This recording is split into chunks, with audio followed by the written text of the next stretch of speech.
오늘은 갇혀 있을 때라고 하는 제목으로 저와 여러분이 은혜를 나누려고 합니다. 예, 추석 명절이 다가오고 있습니다. 이번 주에 추석 명절인데 연휴인데, 근데 지금까지 살면서 이런 명절은 처음으로 맞이하게 되는 것 같습니다. 정부가 코로나19로 인해서 이 확산 방지를 위해서 고향 방문을 자제해달라고 하고 있습니다. 그래서 지방에서는 이런 현수막까지 걸어 놓았습니다. 불효자는 옵니다. 올해는 고향을 찾아가는 자식들이 오히려 불효자라고 합니다. 불효자가 될 것 같습니다. 고향에 계신 부모님들은 자식 걱정에 인사는 영상통화로 하자 이렇게 얘기를 하더라고요. 그리고 선물은 택배로 보내라. 그리고 용돈을 보내라 라고 얘기를 하고 있습니다. 예, 저는 이렇게 생각을 해요. 이것이 진짜 고향에 계신 부모님들의 마음일까? 이 현수막에 걸린 이것이 정말 우리 자손들을 이렇게 손꼽아 기다리는 이 명절에 대해서 손꼽아 기다리시는 부모님들의 진정한 마음일까? 그렇지는 않을 겁니다. 우리 말이 이런 말이 있습니다. 몸이 멀어지면 마음도 멀어진다. 눈에서 멀어지면 마음도 멀어진다. 이런 말이 있죠. 근데 보건복지부에서 지금 생활 속 거리두기 송으로 핑크퐁이라고 하는 핑크퐁이 부르는 노래가 있습니다. 그 제목이 뭐냐면 거리는 멀리 마음은 가까이입니다. 이 노래를 들으면서 과연 거리는 멀리 마음은 가까이 할 수 있을까라는 의문을 갖게 되어집니다. 어떻게 하면 거리는 멀리 하면서 마음은 가까이 할 수 있을까? 과연 그것이 가능할까? 이런 의문을 갖게 되어졌습니다. 예. 이런 뭐 캠페인송을 부른다고 해서 정말 우리가 마음이 가까워질 수 있을까? 이런 의문도 듭니다. 이젠 코로나가 부모와 자식의 관계도, 거리도 이렇게 멀리 하는 것은 아닐까라는 그런 염려가 되어집니다. 그리고 이번 추석을 맞이하면서 이런 거리두기를 통해서 참 마음이 이렇게 좀 씁쓸하다라는 그런 느낌을 받게 되어졌습니다. 그러면서 정말 지금 이 세상은 이 코로나로 인해서 마치 이 코로나 감옥에 갇혀 있는 것처럼 굉장히 답답해 보입니다. 사람들이 서커스장에 있는 덩치 커다란 코끼리를 보면서 이 덩치 커다란 코끼리가 조그만 말뚝에 묶여 사는 것을 보고 의아하게 생각합니다. 저 큰 코끼리가 조금만 힘을 쓰면 얼마든지 저 말뚝을 뽑고 도망칠 수 있을 텐데 이렇게 저렇게 묶여 두어도 정말 안전할까? 갑자기 저 코끼리가 말뚝을 뽑고 우리에게 달려드는 것은 아닐까라는 그런 염려를 했습니다. 그런데 그 코끼리의 생각은 달랐습니다. 코끼리는 어렸을 때 기억에 갇혀 산다고 합니다. 말뚝에 묶인 새끼 코끼리는 말뚝을 뽑아보려고 애를 써보지만 힘이 부족해서 실패하고 맙니다. 그렇게 실패를 경험한 코끼리는 얼마든지 말뚝을 뽑을 수 있을 만큼 큰 덩치가 커지고 힘이 세졌는데도 불구하고 도망치지 못한다고 합니다. 왜냐하면 그 코끼리가 어렸을 때 그 실패의 기억에 갇혀서 성장해도 덩치가 아무리 크고 힘이 세도 난 저 말뚝에서 벗어날 수 없어 라고 하는 생각에 갇혀 살기 때문이라고 합니다. 그래서 불이 나도 코끼리는 도망치지 못하는 그런 연약한 코끼리로 살아가게 된다라고 합니다. 우리는 우리에게 부여된 삶의 조건에서 벗어나려고 애를 쓰다가 그것이 실패하고 불가능해 보이면 그냥 받아들이고 삽니다. 그래서 나는 지금 아무것도 할 수 없어. 나는 지금 불가능해 라는 생각에 갇혀 살게 되어집니다. 여러분은 지금 어떤 생각에 갇혀 있습니까? 코로나에 혹시 갇혀 있지는 않습니까? 과거의 실패에 갇혀 살지는 않습니까? 환경에 눌려서 갇혀 살지 않습니까? 믿음이 없는 생각에 혹시 갇혀 살고 있지는 않습니까? 난 꿈도 없습니다. 능력도 없습니다. 그래서 나는 아무것도 할 수 없습니다. 라는 그런 믿음 없는 생각에 갇혀서 불행이라는 감옥에 갇혀 살고 있지는 않습니까? 주님께서 오늘 이런 감옥에서 우리를 건져내어 주실 줄 믿습니다. 예, 지난 시간까지 우리가 성령께서 우리 교회 창립 11주년을 맞이해서 우리에게 교회에게 주신 세 가지의 말씀이 있다라고 전해드렸습니다. 그게 뭐죠? 기억하시나요? 꼭 기억하시고 잊지 말고 이 세 가지의 말씀을 붙들고 살아가시기 바랍니다. 예, 지금은 우리가 주님의 말씀을 들어야 할 때다. 그렇습니다. 지금은 무엇보다도 주님의 음성, 주님의 말씀을 여러분들이 듣기를 힘써야 됩니다. 날마다 일어나자마자 주님 말씀하시옵소서 내가 듣겠나이다 라고 하면서 여러분들이 기도하면서 살아야 됩니다. 두 번째는 우리가 주님의 관계를 점검해야 될 때라고 말씀을 드렸습니다. 절대로 죄가 있으면 하나님과 우리의 사이가 가까워질 수 없습니다. 회개하고 주님과 더욱더 친밀하게 나아갈 수 있도록 여러분은 날마다 점검하고 주님께 나아가야 됩니다. 세 번째는 지금 우리가 거룩한 습관을 가져야 될 때다라고 말씀하고 있습니다. 그 거룩한 습관이 반드시 저와 여러분들에게 능력이 되어줄 줄 믿습니다. 하나님은요 이스라엘 백성에게 이렇게 하면 축복을 주시겠다라고 약속하셨습니다. 신명기 6장 3절 말씀입니다. 한번 같이 읽어볼까요? 시작. 이스라엘아 듣고 삼가 그것을 행하라. 그리하면 내가 복을 받고 내 조상들의 하나님 여호와께서 내게 허락하심 같이 젖과 꿀이 흐르는 땅에서 내가 크게 번성하리라. 이 말씀은요 성령께서 우리에게 주신 말씀을 지켜 행하면 주님께서 우리에게 축복을 주실 것이라고 하는 겁니다. 그렇게 주실 줄 믿습니다. 축복의 비결입니다. 이스라엘아 듣고 삼가 그것을 행하라. 들어야 됩니다. 그리고 그것을 지켜 행하라고 하는 겁니다. 그러면 하나님께서 무엇을 주신다고요? 복을 주신다. 내가 복을 받고 내 조상들의 하나님 여호와께서 내게 허락하심 같이 젖과 꿀이 흐르는 땅에서 내가 크게 번성하리라. 이 축복이 저와 여러분 안에 있기를 축복합니다. 우리가 지금 가진 것이 없고요. 아직 이루어지지 않았다고 해서 축복을 받지 않았다, 축복을 받지 못했다라고 생각하는 것은 잘못된 생각입니다. 우리는 이미 하나님께 큰 축복을 받은 줄 믿으시기 바랍니다. 가장 큰 축복, 그것은 하나님의 자녀가 되어지는 겁니다.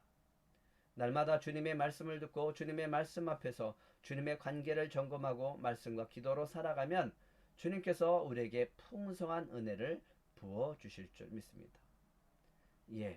그 축복, 그 은혜, 그것을 가지고 우리는 세상 가운데 흘려보내는 통로가 되어야 됩니다. 우리가 성령을 의지하고 살아갈 때 날마다 주님을 주인으로 인정하고 살아가게 하십니다. 성령을 의지하고 살아갈 때 날마다 주님이 주시는 말씀을 듣고 그 말씀을 따라 살아가게 하십니다. 또 성령을 의지하고 살아갈 때 날마다 거룩한 습관으로 능력의 삶을 살아가게 하십니다. 성령을 의지하십시오. 성령께서 우리를 능력의 삶으로 인도하실 줄 믿습니다. 축복의 삶으로 인도하실 줄 믿습니다. 은혜의 삶으로 인도하실 줄 믿습니다. 그럴 때 우리는 그 경건의 능력으로 말미암아 환경과 감정에 갇히지 않고 자유와 기쁨을 누리며 살아가게 되어집니다. 바울은 빌립보에서 복음을 전하다가 억울하게 감옥에 갇히게 되어졌습니다.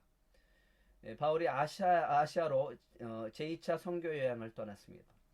아시아에서 복음을 전하려고 애를 써보았지만 성령께서 허락하지 않는 것이었습니다. 그런데 어느 날 밤 마게도냐 사람이 나타나서 마케도냐로 건너와서 우리를 도우라라고 하는 환상을 보게 됩니다. 바울은 이것을 주님의 뜻으로 성령의 인도하심으로 믿고 마케도냐로 건너가게 되어집니다.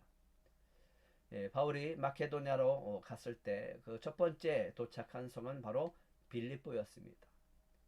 빌립보에 갔을 때 루디아를 만나게 되어주고 루디아를 만나서 복음을 전합니다. 그리고 그 가정이 모두 다 구원을 받는 놀라운 역사를 경험하게 되어집니다.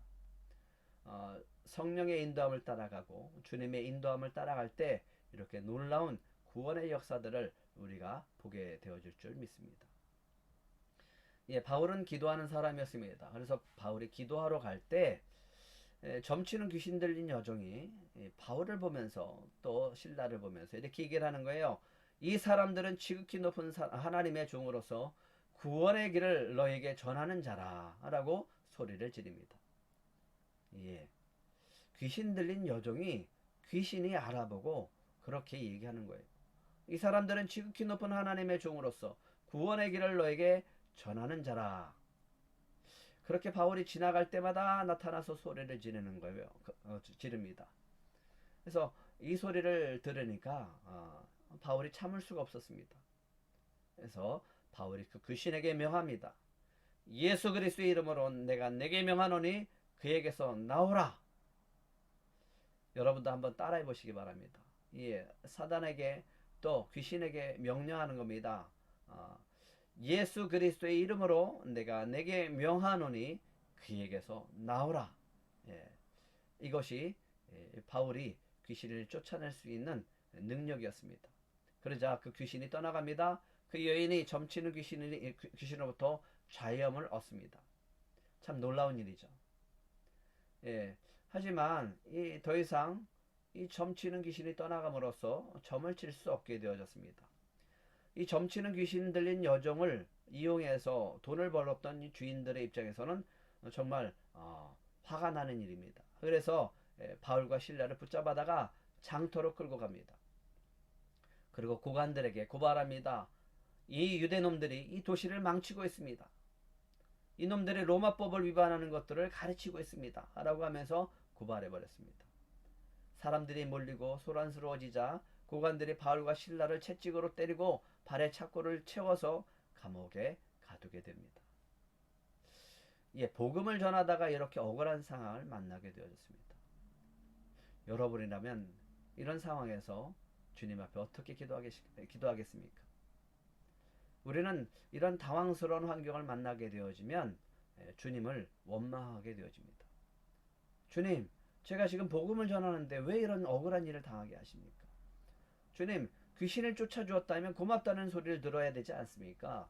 그런데 왜 제가 매를 맞고 이렇게 옥에 갇혀야 합니까? 라고 하는 그런 마음이 들었을 겁니다. 예, 세상 일을 하는 게 아니라 주님의 일을 하는 것 아닙니까? 세상 일이 아니라 복음을 전하는 거 아닙니까? 영혼을 구원하는 일 아닙니까? 주님이 맡겨주신 사명 아닙니까? 이렇게 억울한 일을 당하면, 그런 일을 하다가 이렇게 억울한 일을 당하면 우리의 마음을 쉽게 빼앗기게 되어집니다. 야, 내가 이런 일을 당하면서까지 복음을 전해야 되나?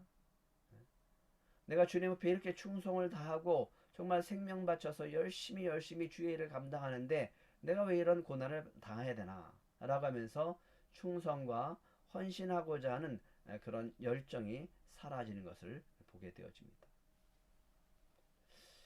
예, 우리의 마음이 상하면 믿음이 사라집니다. 믿음이 사라지면요, 부정적인 생각에 갇히게 됩니다. 우리가 원하지 않는 상황을 만나면 기쁨이 사라집니다. 기쁨이 사라지면 우리 안에 찾아오는 것은 슬픔과 우울함과 회의가 찾아와서 그 감정 안에 갇히게 되어집니다. 불평과 원망하는 마음이 생깁니다. 그래서 불평하고 원망하는 마음이 가득 채워지면 우리 안에는 평안과 행복이 사라집니다.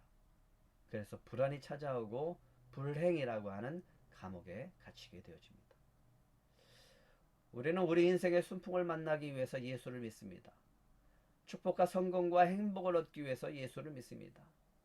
잘 됐으면 좋겠죠. 그래서 예수를 믿죠. 하지만 폭풍을 만나면 한순간에 이 모든 기다가 다 사라지는 것을 경험하게 되어집니다. 그래서 마음이 바뀝니다. 아이고, 뭐 예수 믿어도 별거 없네. 이런 생각에 갇히게 되어지죠. 그러면 누가 가장 기뻐하는가? 예, 사단이 가장 기뻐합니다. 절대로 사단이 기뻐하는 그 감옥에 갇히지 않기를 바랍니다. 그런데 여기서 우리는 쉽게 탈출할 수 있는 방법이 있습니다. 이미 저와 여러분 안에는 그런 능력이 있음을 믿으시기 바랍니다. 코끼리가 마음만 먹으면 그의 힘으로 얼마든지 말뚝에서 벗어날 수 있어요. 우리 안에 성령이 계심이고 우리 안에 이미 성령의 능력이 임하시고 우리 안에 이미 예수님께서 능력을 주신 줄 믿습니다. 특별히 경건의 습관을 가지라고 하는 이유가 있습니다. 경건한 습관을 가지는 사람들에게는 이 위기를 쉽게 벗어날 수 있기 때문에 그렇습니다. 날마다 주님의 말씀에 귀를 기울이고 성령의 인도함을 받고 살아가는 사람들에게는 이 감옥에서 쉽게 탈출할 수 있습니다. 아니, 감옥에 갇히지 않습니다. 주님은 주님의 생각과 우리의 생각이 다르다고 말씀하십니다. 주님은요, 주님의 길은 우리의 길과 다르다라고 말씀하십니다. 주님의 길은 우리의 길보다 높고 주님의 생각은 우리의 생각보다 높다라고 말씀하십니다. 그래서 이사야는 이렇게 말씀하고 있습니다. 한번 같이 읽어볼까요? 내 입에서 나가는 말도 이와 같이 헛되이 내게로 되돌아오지 아니하고 나의 기뻐하는 뜻을 이루며 내가 보낸 일에 형통함이니라. 너희는 기쁨으로 나아가며 평안히 인도함을 받을 것이요 산들과 언덕들이 너희 앞에서 노래를 바라고 들의 모든 나무가 손뼉을 칠 것이며 잣나무는 가시나무를 대신하여 나며 화석류는 찔레를 대신하여 날 것이라. 이것이 여호와의 기념이 되며 영영한 표징이 되어 끊어지지 아니하리라. 아멘. 예, 주님이 주시는 말씀에 능력이 있음을 믿으시기를 바랍니다. 예, 주님의 말씀에 능력이 있습니다. 어떤 능력이요? 주님의 입에서 나가는 말은 절대로 헛되이 되돌아오지 않는다라고 말씀하십니다. 말씀에 능력이 있음을 믿으시기 바랍니다. 주님이 기뻐하시는 뜻을 이루시며 주님이 보내신 일에 형통하게 된다라고 말씀하십니다. 우리는 절대로 이 말씀을 믿어야 됩니다. 정말 믿어야 됩니다. 그럴 때 주님께서 우리에게 주시는 것이 있습니다. 기쁨을 주십니다. 그 기쁨으로 나아가게 하시고 평안히 인도함을 받게 하실 줄 믿습니다. 예, 바울이 귀신에게 명하여 점치는 귀신을 쫓아주었습니다. 그런데 그 결과는 뭡니까? 예, 매맞고 옥에 갇히는 것이었습니다. 이런 상황에서 바울은 얼마든지 주님을 원망할 수 있는 상황이었습니다. 억울하죠? 분합니다. 예, 지금 변론하고 싶습니다. 예, 변명하고 싶습니다. 자기는 죄인이 아니라고, 자기는 억울하다고. 그래서 좀 빨리 감옥에서 나가고 싶어 할 겁니다. 해야 할 일들이 많습니다. 지금 빌립보에 복음을 전해야 될 이 사명을 잘 감당해야 되는데 감옥에 갇혀 있으면 안 됩니다. 그런데요, 바울은요, 로마 시민권이 있었습니다. 그렇기 때문에 그 시민권을 가지고 고관들을 불러서 너희가 감히 나를 재판도 하지 않고 감옥에 가둘 수 있느냐라고 얘기를 하면 그 고관들이 뛰어와서 얼른 바울에게 용서를 빌고 풀어줄 수 있습니다. 그런데 바울은요, 이 권리를 지금 사용하지 않습니다. 언제 사용하느냐? 맨 나중에 사용합니다. 대신 바울이 하는 것이 있습니다. 바울이 지금 억울하게 감옥에 갇혀서 하는 것이 있습니다. 그게 뭡니까? 25절입니다. 같이 읽겠습니다. 시작. 한밤중에 바알과 실라가 기도하고 하나님을 찬송하며 죄수들이 듣더라. 바울과 실라가 그 밤에 기도하고 찬송합니다. 그때 바울과 실라는 뭐라고 기도했을까요? 감옥에 있는 죄수들이 그때 바울과 실라가 기도하는 소리를 들었는데 어떤 기도의 소리를 들었을까요? 예, 주님, 오늘 길거리에서 나를 고소한 놈들을 용서하지 마시옵소서. 내 등짝에 채찍질한 놈들 용서하지 마시옵소서. 그들에게 저주를 내리시고 채찍으로 그들의 등짝에 영원히 지워지지 않는 흔적을 남게 하옵소서. 주님 아시지요? 너무 억울합니다. 저희를 이 감옥에서 빨리 보내주시옵소서. 그래야 복음을 전하는 사명을 감당할 수 있습니다. 라고 기도했을까요? 그런 소리를 그들이 들었을까요? 죄수들이 그런 주님을 원망하는 소리를 들었을까요? 그렇지 않습니다. 저는 감옥에서 이 죄수들이 이런 기도의 소리를 들었지 않았을까라고 생각해 보았습니다. 주님, 주님께서 저희를 이 감옥에 인도해 주신 줄 믿습니다. 주님께서 저희를 이 감옥으로 인도해 주신 줄 믿습니다. 우리를 이곳에 보내신 그 선하신 뜻이 있음을 믿습니다. 주님, 그 선하신 뜻을 우리를 통해서 이루어지게 하여 주시옵소서. 바울은 감옥에 있었지만 감옥이라고는 환경에 갇혀 있지 않습니다. 억울하고 분한 마음이 있었습니다. 하지만 그 감정에 갇히지 않습니다. 바울과 실라는 그 감옥에도 주님이 함께하고 계심을 믿습니다. 그래서 그 믿음으로 지금 기도하고 있고 찬송하고 있습니다. 그 믿음의 기도 소리, 그 감사의 찬송 소리를 누가 듣고 있느냐? 감옥에 있는 죄수들이 다 듣고 있는 겁니다. 혹 지금 불행과 불안 속에 갇혀 있지는 않습니까? 슬픔과 우울함과 무기력의 감옥에 그런 무기력이라고 하는 그 감옥에 갇혀 있지 않습니까? 그래서 필요합니다. 날마다 우리가 주님을 찾아야 됩니다. 말씀과 기도로 나아가야 됩니다. 그렇게 경건의 능력으로 살아갈 때 주님은 그 감옥에서 우리를 건져 주실 줄 믿습니다. 감리교 창시자인 요한 웨슬리가 있었습니다. 이 요한 웨슬리가 미국으로 가려고 탄 배가 항해 중에 침몰 직전에 위급한 상황을 만나게 되어집니다. 그때 미국 인디언에게 선교하기 위해서 선교사로 가던 웨슬리는 죽음에 대한 공포에 휩싸이게 되어집니다. 근데 침몰 직전에 그 배 한쪽 구석에서 침착하게 찬송을 부르고 평안을 유지하는 사람들을 보고 깜짝 놀라게 되어집니다. 그 사람들은 바로 모라비안 교도였습니다. 더욱더 놀라운 것은 그런 위급한 상황에 이 모라비안 교도들은 폭풍 속에 두려워하는 사람들을 위해서 겸손히 봉사하는 것을 보게 되어집니다. 그들은 어떤 보수를 바라지 않았습니다. 봉사하는 그들을 향해 어떤 사람들은 욕을 했습니다. 정말 가슴 깊이 상처가 될 만한 그런 소리를 했지만 이분들은 온유한 마음으로 다 받아주었습니다. 그 모습을 보고 요한 웨슬리가 굉장히 큰 감동을 받게 되어집니다. 심지어 어떤 사람은 그들을 떠밀어 버렸습니다. 내동쟁이 쳤습니다. 하지만 그들은 불평하지 않았습니다. 그리고 툴툴 털고 다시 일어나서 계속 봉사하는 것을 보고 더 큰 감동을 받게 되어집니다. 예배가 시작되어졌습니다. 시편이 낭송되어졌고 그때 파도가 덮쳐서 큰 돛대가 산산조각이 나서 가판과 가판 사이로 쏟아져 내려버렸습니다. 큰 파도가 배를 삼킬 것 같았습니다. 그런데 그런 위급한 상황에도 모라비안 교도들은 그냥 조용히 시편을 낭송할 뿐이었습니다. 웨슬리가 그들 중 한 사람에게 물었습니다. 당신은 두렵지 않습니까? 그러자 그 사람이 얘기합니다. 아니요, 하나님께 감사할 따름입니다. 다시 물었습니다. 그렇지만 당신네 부인들과 어린아이들은 두려워하지 않겠습니까? 그는 부드럽게 다시 대답합니다. 아닙니다. 우리 부인들과 아이들은 죽음을 두려워하지 않습니다. 모라비안 교도들은 폭풍이란 환경에 갇히지 않았습니다. 죽음의 두려움에 갇히지도 않았습니다. 그저 하나님께 감사하며 시편을 낭송할 뿐이었습니다.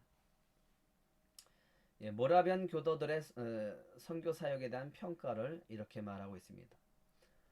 그 작은 교회는 믿음과 사랑으로 계속 나아가 개신교도들이 200년 동안 한 것보다 20년 동안에 더 많은 선교를 하였다. 저는 이 글을 읽으면서 큰 감동을 받았습니다. 왜 감동을 받았냐 하면 성령께서 우리 교회에게 11주년을 맞이해서 주신 세 가지의 말씀이 있었기 때문에 그렇습니다. 아, 그래. 성령께서 우리에게 주신 이 세 가지의 말씀이 참 너무너무 소중한 거구나. 그러면서 이렇게 생각했습니다. 어쩌면 이 시대에 우리 교회가 바로 모라비안 교도들처럼 그렇게 능력 있는 그런 복음의 전도자가 되어지는 것은 아닐까. 주님 그렇게 쓰실 줄 믿습니다. 모라비안 교도들의 특징을 이렇게 적고 있습니다. 한번 같이 읽어볼까요? 단순하고 소박하고 성령을 따라 경건한 삶을 영위하며 신약 성경의 가르침과 모범을 따르려고 노력한 데 있다. 예, 모라비안 교도들은 작았습니다. 작은 교회였습니다. 하지만 믿음과 사랑으로 계속해서 어떠한 환경에 처하더라도 계속해서 개신교도들이 200년 동안 선교한 것보다 그들이 20년 동안 한 선교가 더 많았다라고 평가하고 있습니다. 그 비결이 있습니다. 그 비결이 뭐라고요? 예, 단순하고 소박하고 성령을 따라 경건의 삶을 영위한 겁니다. 이게 경건의 삶이었어요. 경건의 삶. 경건의 삶이라고 하는 것은 주님의 말씀을 듣고 그 말씀을 따라서 살아가는 겁니다. 예, 그 가르침을 따라서 주의 성령의 가르침을 따라서 우리는 살아가는 겁니다. 그것이 바로 이 시대의 능력이 되어줄 줄 믿습니다. 모라비안 교도들은 작은 교회입니다. 그렇죠? 그들은 믿음과 사랑으로 계속 나갔습니다. 우리도 그렇습니다. 이 믿음과 사랑으로 계속 나갈 때 모라비안 교도들보다 더 많은 영향력을 끼치는 그런 교회가 되어줄 줄 믿습니다. 단순합니다. 소박합니다. 들꽃과 같지 않습니까? 성령을 따라 경건한 삶을 사십시오. 우리를 절대로 자금에 갇히게 하지 않습니다. 주님은 절대로 우리를 자금에 갇히지 않게 하십니다. 믿음과 사랑과 경건의 능력으로 우리를 환경과 감정의 감옥에서 건져내어 주시고 이 세상 가운데 주님의 복음의 능력으로 영혼들을 구원해내는 저와 여러분들이 되어줄 줄 믿습니다. 바울과 신라가 기도하고 찬송할 때 놀라운 일이 일어나기 시작합니다. 갑자기 큰 지진이 일어나는 거예요. 그러더니 옥토가 움직이고 문이 다 열리는 것입니다. 그리고 모든 죄수들이 차고 있는 이 착고들이 풀려지는 기적이 일어난 겁니다. 바울과 신라의 기도 소리와 찬송 소리를 들었던 죄수들이 주님께서 그들과 함께 하신다라고 하는 것을 경험하게 되어집니다. 참 놀랍죠? 그때 간수가 자다가 깨서 보니까 옥문들이 다 열려져 있는 거예요. 이것을 보고 깜짝 놀랍니다. 죄수들이 다 도망친 줄 아는 거예요. 그래서 그 책임을 어떻게 감당할 수가 없어서 칼을 빼서 자결을 하려고 합니다. 그때 바울이 크게 소리를 지릅니다. 칼을 거두시오. 아무도 도망친 사람이 없습니다. 당신의 몸을 해치지 마시오. 참 놀랍지 않습니까? 옥문이 열리고 착고가 풀어진 것은 놀라운 기적입니다. 그런데 더 큰 놀라운 기적이 있습니다. 죄수가 아무도 도망치지 않은 것은 더 큰 기적입니다. 이 모든 것이 다 주님이 계획하신 선하신 뜻 속에서 이루어지는 것입니다. 만약에 바울이 환경에 갇히고 감정에 갇혀 있다면 그의 간절한 소망은 오직 감옥에서 나가는 것이었을 겁니다. 억울함에서 풀어지는 것이었습니다.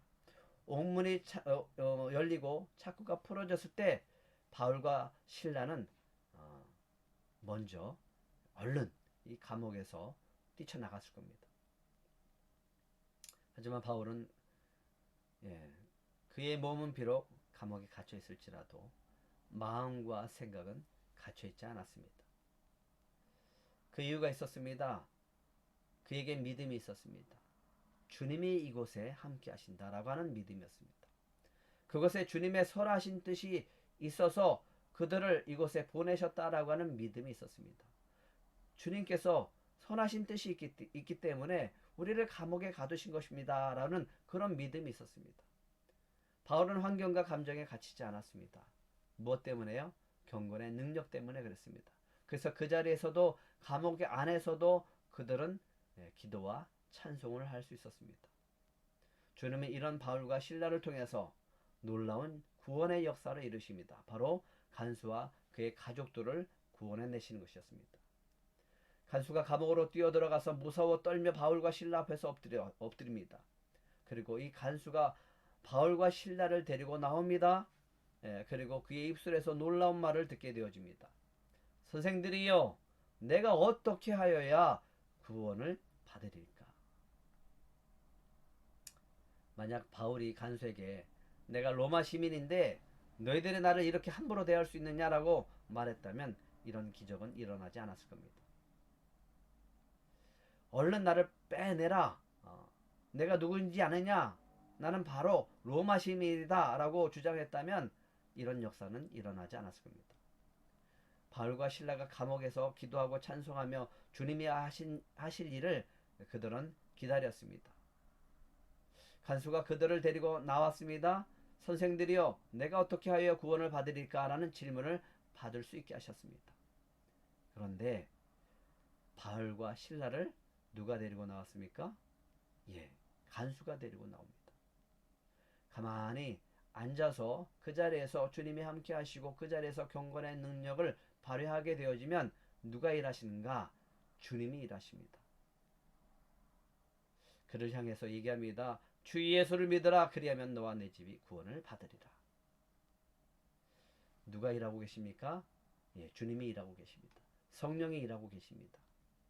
이런 경험을 저와 여러분이 하기를 간절히 바랍니다. 주님의 역사는 여기서 그치지 않습니다. 33절, 34절 한번 같이 읽겠습니다. 시작. 그 밤 그 시각에 간수가 그들을 데려다가 그 맞은 자리를 씻어주고 자기와 그 온 가족의 다 세례를 받은 후 그들을 데리고 자기 집에 올라가서 음식을 차려주고 그와 온 집안이 하나님을 믿음으로 크게 기뻐하니라. 옥에 갇혀 있었던 바울과 실라를 바로 간수가 데리고 나옵니다. 그리고 그 밤중에 바울과 실라를 데려다가 맞은 자리를 씻어주고 온 가족이 세례를 받는 역사가 일어납니다. 그리고 자기 집으로 데려갑니다. 음식을 차려줍니다. 그리고 온 가족이 바울과 실라와 함께 구원받은 기쁨으로 충만해지는 그런 시간을 갖게 되어집니다. 주님은 오늘 바울과 실라를 통해서 저와 여러분에게 환경과 감정에 갇히지 않는 놀라운 비결을 가르쳐주고 계십니다. 그 비결이 뭡니까?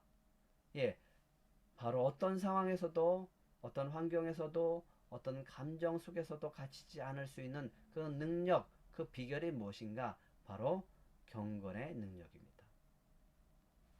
경건의 능력은 우리로 하여금 환경이나 감정에 갇히지 않게 합니다. 경건의 능력은 폭풍 속에서 하나님을 찬양하게 하고 감사로 나아가게 합니다. 불안에, 불행에, 억울함에, 슬픔에, 우울함에, 무기력함으로 그 감옥에 갇히지 않게 합니다. 아니, 그런 감옥에 있을지라도 그곳에서 자유를 누리게 하고 그곳에서 건져내는 능력이 있는 줄 믿으시기 바랍니다. 우리가 어떤 상황에, 어떤 환경에, 어떤 감정을 가지고 있든지 그곳에서 주님이 함께 하시고 그곳에서 우리를 구원해 주실 줄 믿습니다. 비록 우리가 그 가운데 있을지라도 이런 믿음을 가지십시오. 주님의 선하신 뜻이 있다. 그곳에도 주님의 선하신 뜻이 있다. 우리는 이미 그곳에서 자유할 수 있는 경건의 능력을 가지고 있음을 믿으시기 바랍니다. 그리고 그 능력을 사용하십시오. 그럴 때 포로된 영혼들에게 자유를 주시는 주님께로 그 영혼들을, 갇혀있는 영혼들을 인도해 주실 줄 믿습니다. 저와 여러분들에게 자유를 주신 그 주님을 향해 나아가십시오. 그리고 이 경건의 능력으로 날마다 주님께 나아가시고 그 능력으로 말미암아 지금도 갇혀있는 영혼들을 주께로 인도하는 인도자들이 되시기를 간절히 축복합니다.